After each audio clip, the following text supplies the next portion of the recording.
नमस्कार मित्रांनो, स्वागत आहे तुमचं पुन्हा एका नवीन व्हिडिओमध्ये। मी गजानन आणि तुम्ही बघत आहात गजानन ब्लॉग्स। तर मित्रांनो, कोइन्सिडन्स बघा कसा आहे।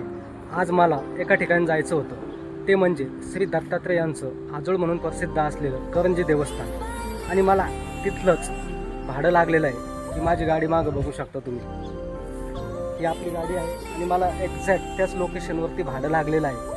तर आजच्या व्हिडिओमध्ये मी तुम्हाला दाखवणार आहे श्री दत्तात्रय यांचं आजोळ म्हणून प्रसिद्ध असलेलं करंजी देवस्थान। आणि दुसरी गोष्ट म्हणजे अशी की असं सांगितलं जातं की महाराष्ट्रातील असं एकमेव ठिकाण आहे की तेथे त्रिमुखी आणि पद्मासनमध्ये असलेले श्री दत्तात्रय यांची मूर्ती आहे। आज माझ्या व्हिडिओच्या माध्यमातून मी तुम्हाला ते दाखवणार आहे। सो व्हिडिओ पूर्ण बघा, आवडला तर लाईक आणि शेअर करायला विसरू नका। श्री दत्तात्रय यांचं आजोळ म्हणून प्रसिद्ध असणारे करंजी देवस्थान दिंडोरी तालुक्यामध्ये आहे। नाशिकपासून अवघ्या 37 किलोमीटर अंतरावरती करंजी देवस्थान आहे। येथे येण्यासाठी फक्त 1 तासाचा कालावधी लागतो। हा जो रस्ता दिसत आहे तुम्हाला, हा आहे नाशिक सापुतारा हायवे। इथूनच वजरखेड गाव आहे। इथूनच आपल्याला उजव्या बाजूला गेलो तर सरळ आपल्याला छोटा एक काँक्रीटचा रोड आहे। तो रोड आपल्याला सरळ करंजी देवस्थान येथे घेऊन जाईल आणि उजव्या बाजूला हा रस्ता आहे, डाव्या बाजूला वजरखेड धरण आहे।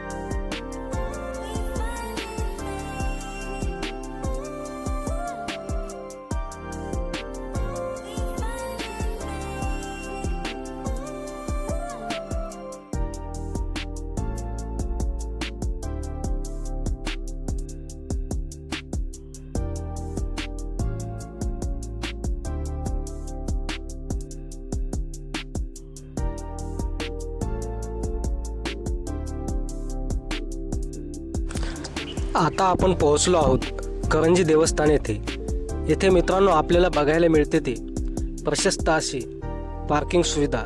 आपण आपली गाडी येथपर्यंत आणू शकतो आणि पार्क सुद्धा करू शकतो, ते पण फ्री ऑफ कॉस्ट। कर्द आश्रमात गंगा स्थानावर घाट बांधण्यात आला आहे। या घाटाजवळ गंगा मंदिर, याशिवाय गणेश मंदिर, महादेव मंदिर, सप्तशृंगी माता व विठ्ठल रुक्मिणी ही मंदिरे आहेत। येथे स्वामी शिवदयाळ गिरी व रामचंद्र महाराज यांचे समाधी मंदिर आहेत।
असे सांगितले जाते की शिवदयाळ स्वामी यांच्या तप सामर्थ्यामुळे या ठिकाणी प्रत्यक्ष गंगा अवतरली व श्री दत्तात्रय यांची मूर्ती प्रकट झाली.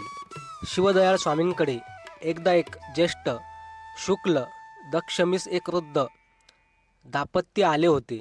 स्वतः स्वामी त्यांच्याबरोबर दक्षमी एकादशी व द्वादशीपर्यंत थांबले.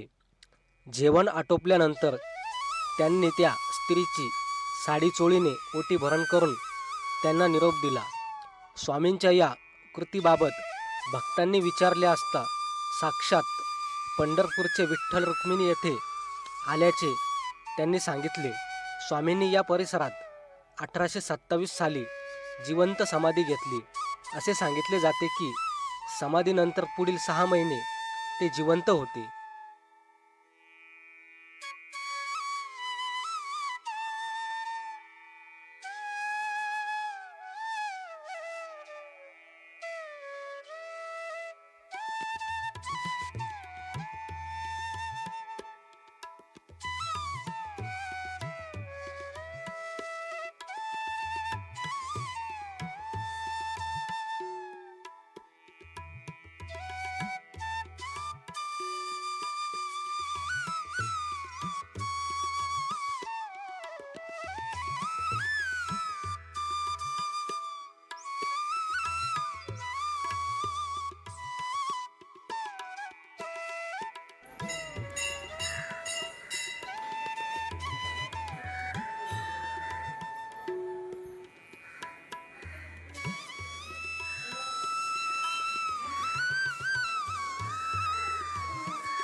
मित्रांनो, येथे असं पण सांगितलं जातं की जेव्हा आरती चालू होते तेव्हा आजूबाजूच्या गावाचे कुत्रे आरतीच्या वेळेस जमा होतात आणि आरती झाल्यावरती ते निघून जातात.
मित्रांनो, इथली रम्य झाडी, देखणं मंदिर, प्राचीन इतिहास, सुखद हवामान आणि मुख्य म्हणजे नीरव शांतता या साऱ्या गोष्टींचे खास आकर्षण असणाऱ्या प्रत्येक व्यक्तीला श्री क्षेत्र श्री दत्तात्रय यांचा आजोळ यांचा मोह पाडल्याशिवाय राहणार नाही.